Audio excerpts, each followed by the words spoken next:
Assalamualaikum Bara, selamat datang kembali di Guru Gembul Channel. Sekarang kita ada di episode 124, semacam menyambut hari raya. Tapi sebenarnya kita akan sambut hari raya ini bukan dengan kegembiraan, tapi dengan kesedihan yang sangat. Beberapa baraya di kolom komentar minta saya untuk menyampaikan pendapat saya tentang konspirasi corona. Baraya begini, bagi saya konspirasi itu sekedar teori. Maksudnya mau benar mau salah itu tidak menyelesaikan masalah. Itu hanya ada dalam tataran ide. Sekarang yang paling dibutuhkan di Indonesia adalah kita harus menyelamatkan orang-orang yang kehilangan lapangan pekerjaan, orang-orang yang sakit, itu yang harus dibenahi, itu harus dicari solusinya. Menyampaikan teori-teori konspirasi itu bukan pada tempatnya sekarang. Ini sama sekali tidak ada relevansinya. Apakah ketika kita membahas teori-teori konspirasi lantas kita bisa menyelamatkan jutaan orang yang di-PHK dari tempat kerjanya? Apakah kalau kita menemukan jawaban yang sesungguhnya dari penyakit corona ini, apakah kita bisa menghidupkan orang-orang yang sudah mati? Kan tidak. Jadi di Indonesia ini banyak sekali teori-teori konspirasi yang oke lah, teori konspirasi itu harus disampaikan untuk mengasah kita untuk berpikir, untuk menemukan mana yang benar dan mana yang salah, untuk mengasah kemampuan kita dalam berlogika dan sebagainya. It's okay. Tapi sekarang yang paling kita butuhkan itu adalah bagaimana caranya kita selamatkan orang-orang yang terdampak pandemi ini. Nah, jadi di video ini saya akan paparkan bahwa bukan soal coronanya yang membuat Ramadan kali ini gagal total, tapi bahkan sejak puluhan tahun sebelumnya, Indonesia, rakyatnya selalu mengalami kegagalan di bulan Ramadan karena masalah-masalah penyakit-penyakit yang menjangkiti mereka sendiri. Yuk kita mulai.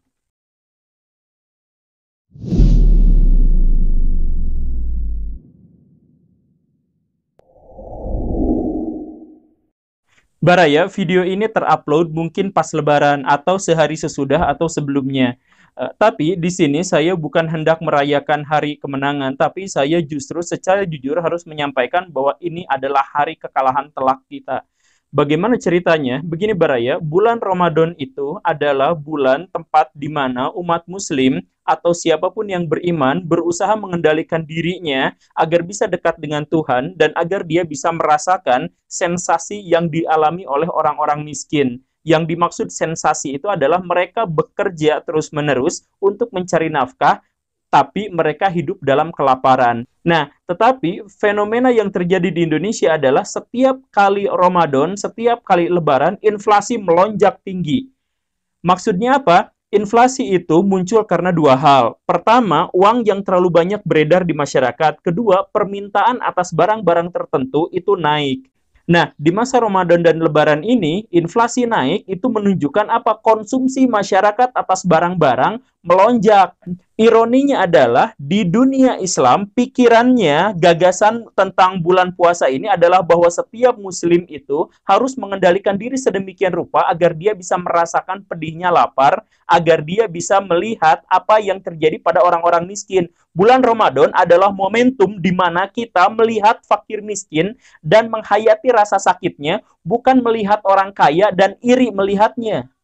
Semakin dekat ke Lebaran, konsumsinya semakin tinggi, inflasinya akhirnya menjadi semakin tinggi. Kita beli baju-baju baru, kita buka cari-cari makanan yang enak. Kalau kita bisa cari makanan enak dan beli baju Lebaran, itu menandakan bahwa kita sebenarnya punya uang yang cukup untuk berderma kepada sesama. Inilah masalahnya.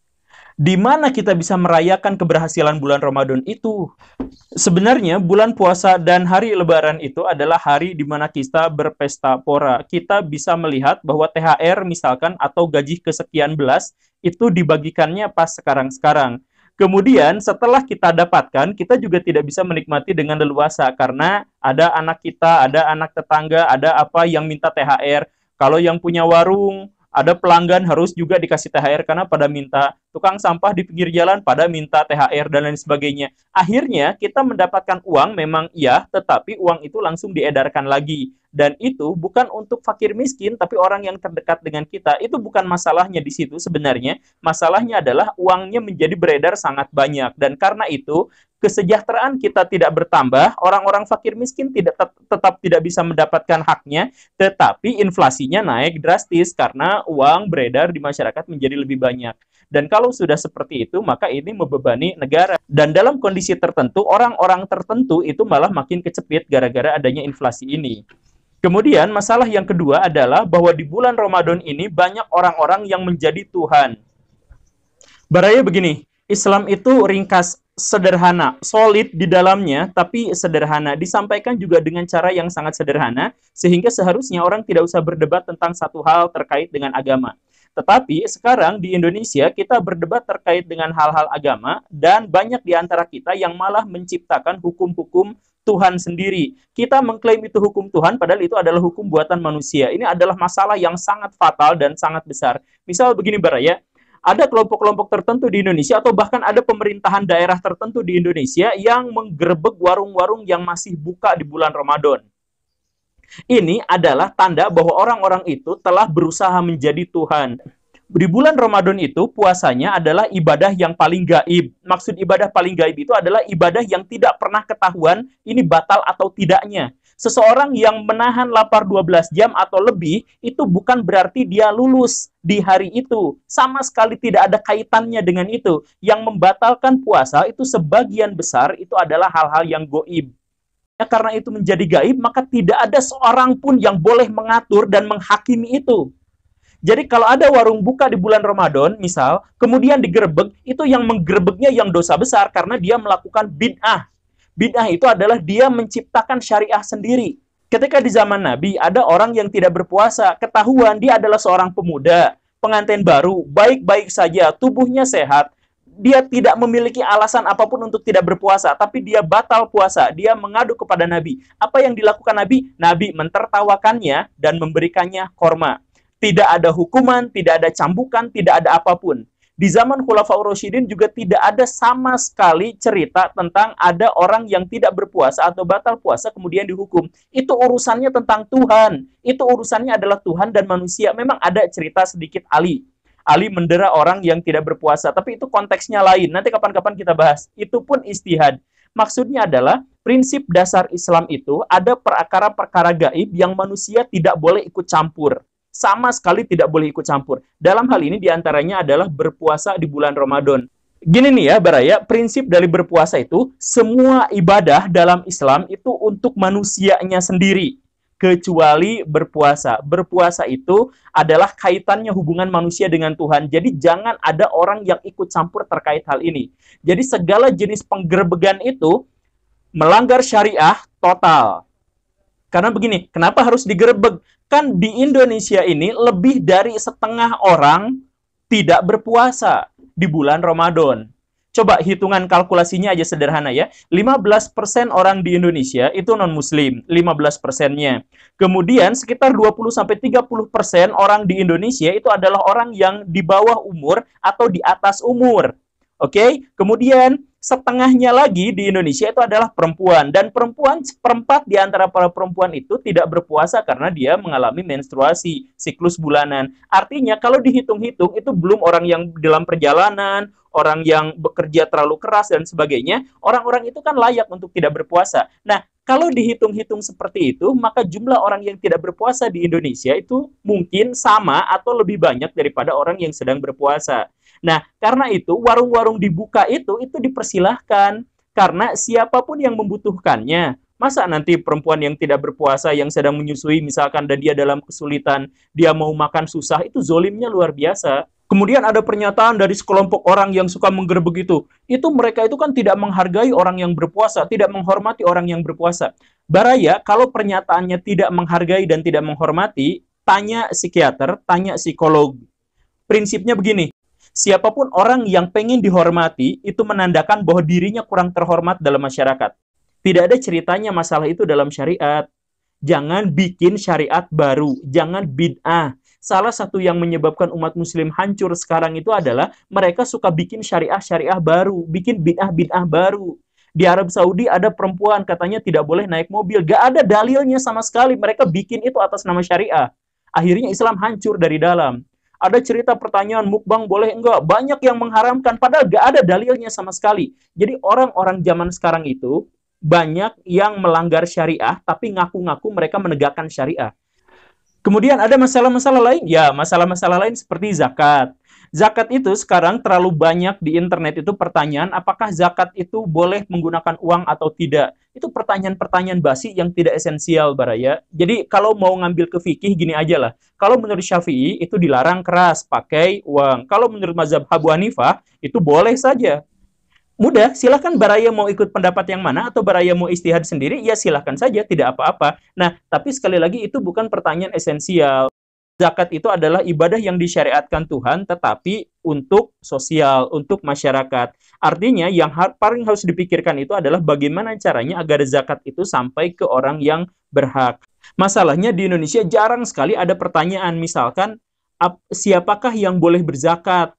Dan itu jarang dibahas sama ustadz-ustadz, sama ulama-ulama, jarang. Jadi akhirnya banyak, misal tetangga saya, orang yang hidupnya sangat miskin, yang makan aja susah, hutang di mana-mana, banyak sekali, kontrakan belum kebayar. Tapi pas mau lebaran mereka kebingungan, aduh saya belum zakat, mau zakat gitu. Kalau ngikut pada mazhab Syafi'i, orang yang berzakat fitrah itu adalah orang yang memiliki kecukupan makanan, pakaian, dan tempat tinggal untuk keluarganya setidaknya dalam 4 hari. Nah, itu silahkan keluarkan zakat. Kalau dia tidak berkecukupan, rumahnya masih ngontrak, dan dia dililit utang dan sebagainya, itu orang yang tidak berkecukupan. Jangan zakat. Nah, pernyataan seperti ini jarang sekali dilontarkan. Kebanyakan adalah, apakah zakat itu boleh pakai uang atau tidak? Zakatnya ke luar negeri boleh atau tidak? Apakah zakat itu kepada saudara kandung boleh atau tidak? Nah, pertanyaan-pertanyaan yang seperti itu adalah pertanyaan fikih yang tidak esensial. Dan pertanyaan itu sesungguhnya sudah dijawab oleh ulama-ulama zaman dulu. Sekarang orang-orang yang berpegang teguh pada prinsip ekonomi syariah misalkan, pengen menghilangkan pajak dengan digantikan dengan zakat, tapi zakat sendiri kita belum mengerti soal bagaimana alokasinya untuk siapa, bagaimana dan sebagainya, kita masih belum sepakat untuk hal itu. Masih mempertanyakan hal-hal yang teknis, tetapi melupakan hal-hal yang esensial. Masalah bulan puasa berikutnya adalah bahwa bulan puasa itu kita jadikan alasan untuk bermalas-malasan. Setiap buruh di perusahaan pasti minta waktu kerjanya dipotong. Setiap sekolah, kalau bulan puasa, sekolahnya jam waktunya dipotong. Ngapain? Katanya kan sedang bulan puasa. Gak ada ceritanya begitu, Baraya. Sekali lagi, bulan puasa itu saat kita menahan lapar dan haus, tapi kita bekerja seperti orang normal. Begitu. Nah, sekarang kita atas alasan lapar dan haus, kemudian kita minta pemotongan jam kerja, pemotongan jam sekolah, dan itu disepakati bersama. Maka ini rusak. Dan lebih uniknya lagi, beres seperti itu, pas lebaran kita minta THR. Jadi, ketika pabrik-pabrik sedang kebingungan sebab ini produksinya itu berkurang, malah ini si buruh-buruhnya malah minta THR. Dan yang lebih serem lagi kan banyak di antara orang-orang muslim, maaf ya, yang pribumi, maaf ini hanya sebagian. Dia di luar marah-marah, ini Cina usir saja, dasar Cina tuh balik. Nanti beres itu pas lebaran minta ke bosnya yang Cina, Pak THR-nya dong. Kan hipokrit ini. Kalau saya sih pasti malu seperti itu. Kita marah-marah ke si Cina, tapi pas mau lebaran kita minta THR ke si Cina dalam kondisi produktivitas kerja kita turun setengahnya pas bulan puasa. Nah, kemudian kegagalan berikutnya di bulan puasa dan lebaran itu apa? Maaf-maafan kita. Maaf-maafan kita itu biasanya kita tujukan kepada orang yang tidak punya masalah sama kita. Orang yang dendam banget kesumat sama kita, orang yang benar-benar punya masalah sama kita, itu biasanya kita tidak silaturahim ke mereka gitu. Jadi maaf-maafannya formalitas aja. Baraya begini, ada seorang sufi di abad pertengahan yang menyatakan bahwa saya sangat tidak takut pada Tuhan, saya takut pada manusia. Itu sempat jadi kontroversi di masa lalu, tapi setelah mendapatkan penjelasannya, ternyata dia adalah orang yang paham agama. Dia bilang, saya tidak takut pada Tuhan karena memang Tuhan menjanjikan bahwa rahmatnya, cinta kasihnya itu jauh melebihi amarahnya. Jadi sebesar apapun kesalahan manusia, Tuhan akan menerima taubatnya dengan pintu yang jauh lebih besar. Dan ampunan Tuhan itu bisa kita minta kapanpun kita mau dan dimanapun kita mau. Dan Tuhan akan selalu ada. Janji Tuhan bahwa Tuhan ada selalu. Begitu kan?